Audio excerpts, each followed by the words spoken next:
तो इसमें कौन सा वाला है? सर सेकंड नंबर ये बताते हैं वेक्टर सर, लीनियर, हाँ लीनियर इंडिपेंडेंट वाला। 5वां नंबर जो है ये। Right. Right. Sir second hmm. Number question. Second कह रहा है UV भी linearly independent subset of real vector space V, then which of the following is not linearly independent set? तो linearly independent के लिए क्या कंडीशन होता है? C1 V1 plus C2 V2 को जीरो करेंगे तो C1 एंड C2 दोनों जीरो होने चाहिए। तो आप इन चारों में आपको चेक करना होगा, डेफिनेशन लगाने पड़ेंगे आपको, है ना? तो कैसे चेक करेंगे आप? तो कौन सा ऑप्शन मैं चेक करूं बताइए? एक चेक करता हूं, बाकी अब सर कोई भी कर दीजिए, बी कर दीजिए। जैसे यहाँ पे क्या है कि सो जैसे ये क्वेश्चन हमें गिवन है, इस क्वेश्चन में ये जो है 4th नंबर है, सेकेंड नंबर क्वेश्चन, इसमें मुझे गिवन है कि यू भी लीनियरली इंडिपेंडेंट है। ये मुझे गिवन है कि यू भी क्या है, लीनियरली इंडिपेंडेंट। इसका मतलब C1 V1 प्लस C2, या ऐसा समझिए C1 time U plus C2 time V को जीरो पुट करेंगे तो C1 जीरो हो जाएगा एंड C2 भी जीरो हो जाएगा। ये गिवन है मुझे यहाँ तक। अब हम ऑप्शन से मान लो डी ऑप्शन चेक करते हैं, तो डी ऑप्शन मुझे चेक करना है इंडिपेंडेंट है कि नहीं है। सो डी ऑप्शन में क्या है, 2U plus V comma -4U, सो -4U -2V। तो इसको आप मान लो अल्फा वन से मान लो, ऐसा alpha one time 2U plus V plus alpha two time -4U -2V, इसको जीरो कर दीजिए।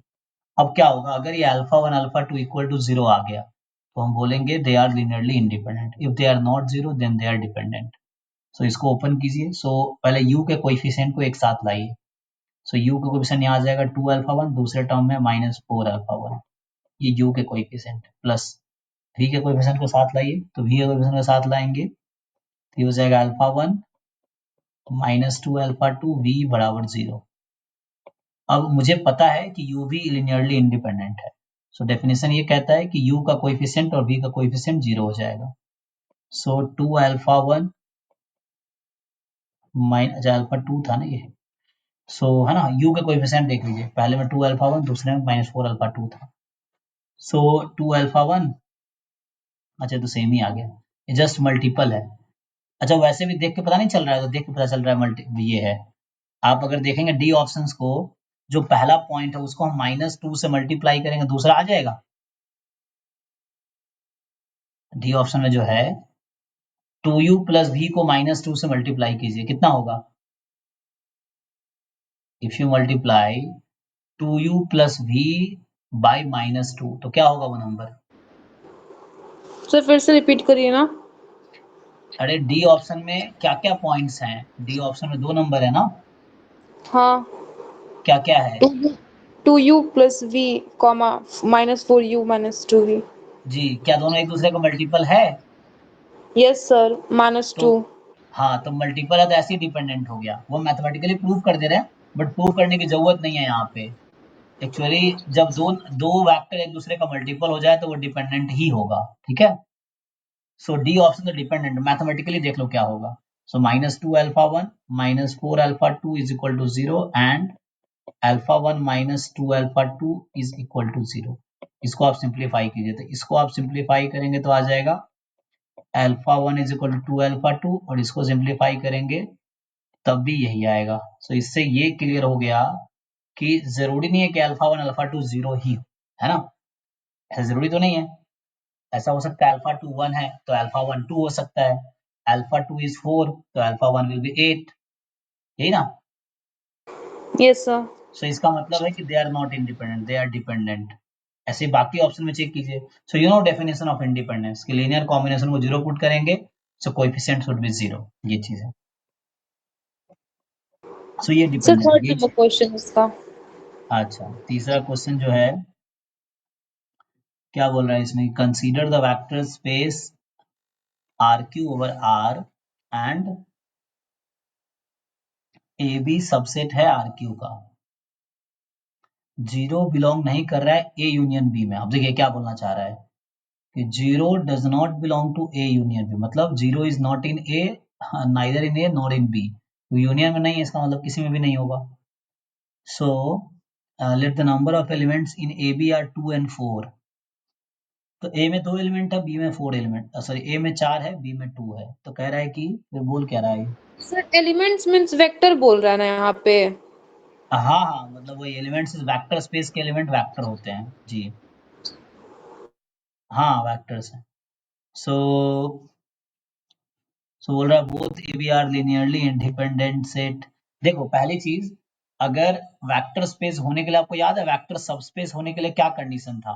मैं डब्लू, थ्री कंडीशंस थे सर हाँ उसमें। क्या था? जीरो जीरो बिलोंग करना चाहिए, फिर अल्फा इंटू जो वेक्टर है वो भी बिलोंग करना चाहिए उसमें, हम्म, और एक तीसरा था W1 plus W2 belongs W। हाँ। So for all W belongs to, है ना डब्लू, ये होगा capital W, alpha belongs to R, ये था for all W 1 belongs to W and W 2 belongs to W, इस तरह से है। तो होगा क्या? देखो, तो पहली बात, जीरो ए में है क्या? क्या जीरो नो वेक्टर? सर। तो ये तो वेक्टर, ये तो हो ही नहीं सकता सब स्पेस। फिर बी हम्म। में है क्या जीरो? नो तो सर। जब सेट पूछा है, सब स्पेस नहीं सेट पूछा है कि क्या होगा, डिपेंडेंट होगा इंडिपेंडेंट है।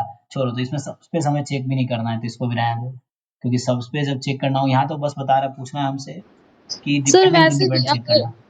जो ये ए है उसमें अगर चार वेक्टर्स हैं तो सर, और सब एक वेक्टर में तीन एलिमेंट है तो सर वैसे भी तो इंडिपेंडेंट नहीं ना रहेंगे। हाँ एक मिनट, तो ये आर क्यू के मेंबर है, इसका डायमेंशन 3 है, और ए में थ्री 4 और एलिमेंट हो कॉलम गया। चार है। हाँ डायमेंशन 3 है, तो सही बात है, 4 है, तो ये इंडिपेंडेंट तो नहीं होंगे, डिपेंडेंट ही होंगे। और एग्जैक्टली। सर उसमें भी दो है, दो वेक्टर है और एक में तीन, मतलब डायमेंशन थ्री है अनंत। ना। तो हाँ, वो भी तो सर इंडिपेंडेंट नहीं हो पाएगा कभी।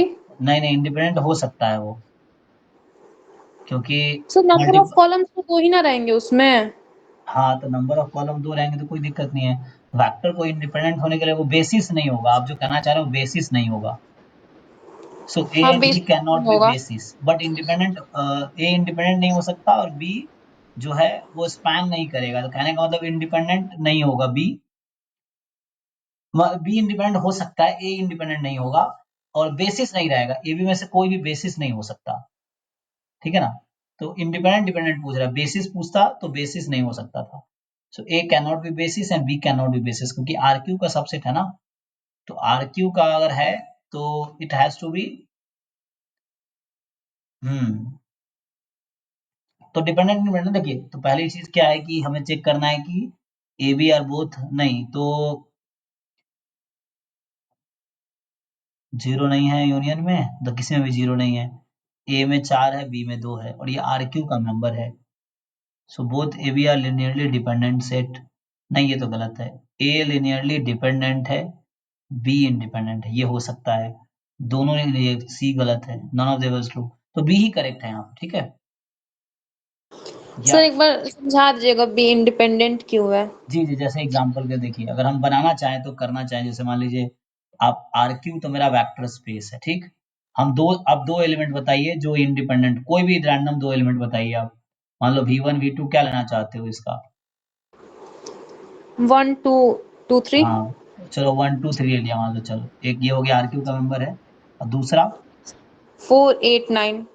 तो अगर आप 4 8 9 ले लिए, चलिए, तो क्या एक दूसरे का मल्टीपल है ये वेक्टर V1 V2 एक दूसरे का मल्टीपल है क्या? No sir. तो मल्टीपल नहीं है तो इंडिपेंडेंट है। तो आप चेक करके देखिए, अगर आप ऐसा करेंगे, C1 V1 plus C2 V2 को जीरो पुट करो, सो आप C1 भी जीरो आएगा एंड C2 भी जीरो आएगा। सर ऐसे तो ठीक है, ये वाला मेथड भी ठीक है सर। आप जैसे रैंक हम निकालते थे और रैंक निकाल के चेक करते थे ना कि अगर रैंक फुल रैंक आ गया किसी का ये स्क्वायर मैट्रिक्स है तो वो इंडिपेंडेंट हो जाता था। उस मेथड से इसको नहीं चेक कर सकते ना। नहीं तो वो स्क्वायर में ही होता है, वो n×n होना चाहिए रैंक, सर मतलब वो जैसे जो ए था उसमें तो चार एलिमेंट्स थे तो उसमें चार वेक्टर बनते हैं, हाँ मतलब हाँ हाँ, 3 × 2 का यस। बनता ना वो। तो सर उसमें तो हम लोग चेक कर सकते थे ना कि मतलब, तो मैक्सिमम रैंक तो उसका 3 आ सकता था।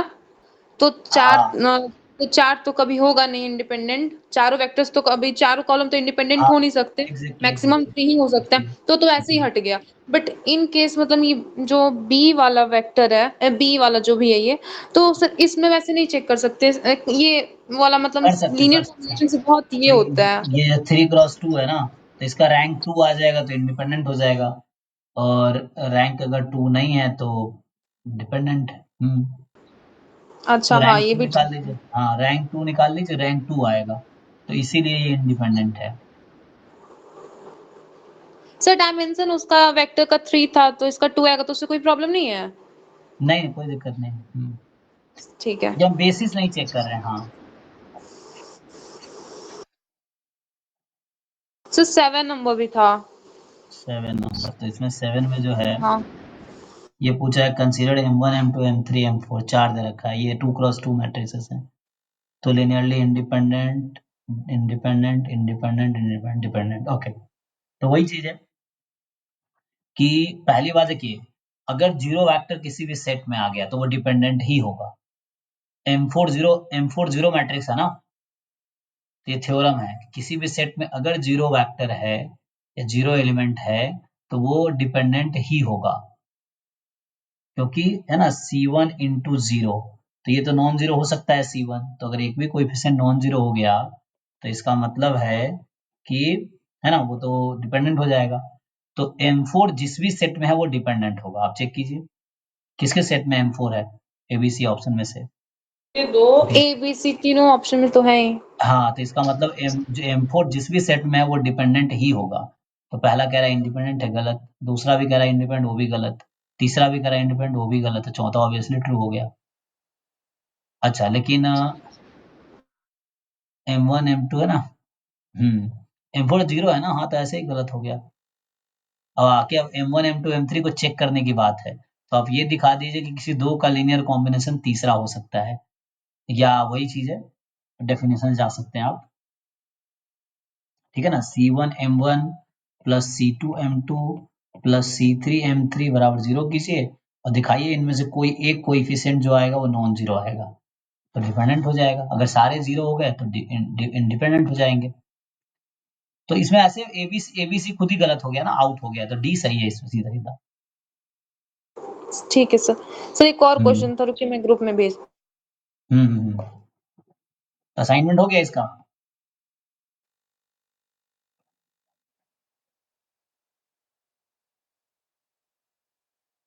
सर ग्रुप में भेजा है। पूछिए। तो इसमें जो है ये 9th क्वेश्चन जो आपका है कि ए कोई 3x3 की मैट्रिक्स है ना। सो ए इज 3x3 की मैट्रिक्स, इसके रेशनल एंट्रीज हैं, देखिए बोल रखा है ए कोई 3x3 का मैट्रिक्स है जिसमें एंट्रीज होंगे रैशनल नंबर वाले का ना, ब्रैकेट में क्यू, तो इसके एलिमेंट्स रैशनल नंबर है। अब पहला स्टेटमेंट ये है कि ए निलपोटेंट होगा। सो निलपोटेंट मैट्रिक्स क्या होता है? A to the power n is equals to 0 matrix. हाँ, so there exist n such that A की पावर एन जीरो हो जाए। और दूसरा बोल रहा है क्यू जो है कि ए क्यू जीरो है। ओके, तो मैंने मतलब there exist n belongs to natural number. अब पूछ रहा है कौन किसको एम्प्लाई कर रहा है। So pick up the true statement from following. पहला है कि P इम्प्लाइज Q। अगर A निलपोटेंट है तो ए क्यू ही जीरो होगा, जरूरी नहीं है। अगर ए तो सर आंसर निलपोटेंट है यही तो दिया हुआ है ना इसमें, इसीलिए प्रॉब्लम हो रहा है। क्या नहीं दिया है? आंसर यही दिया हुआ, टिक किया हुआ, मतलब आंसर की में यही है। नहीं तो गलत लगा रखा है, देखिए समझिए इसमें हो क्या रहा है। तो वही हमको गलत है। हाँ, क्योंकि ए निलपोटेंट है ना, तो हो सकता है ए स्क्वायर जीरो इंडेक्स हो, कुछ या हो और हो सकता है ए जाए। की पावर 4 जीरो हो। जरूरी नहीं हाँ। कि ए क्यू ही जीरो होगा। लेकिन क्यू इम्प्लाइज पी सही है, अगर क्यू कहता है इम्प्लाइज पी तो ठीक है। अगर ए क्यू जीरो हो गया तो हाँ ए निलपोटेंट है, दैट इज फाइन। ठीक है ना, अगर बोलता ए क्यू यस जीरो सर। है तो ए निलपोटेंट होगा, क्यू इम्प्लाइज पी सही है। नहीं तो गलत होता रखा है, ये ऑप्शन नहीं है गलत, क्यू इम्प्लाइज पी बोलता ठीक होता। हम्म, ठीक है। Yes sir. चलिए फिर ठीक। अभी हो गया सबका, तो ये सॉल्व करते हैं। थैंक ठीक यू। है। Thank you sir.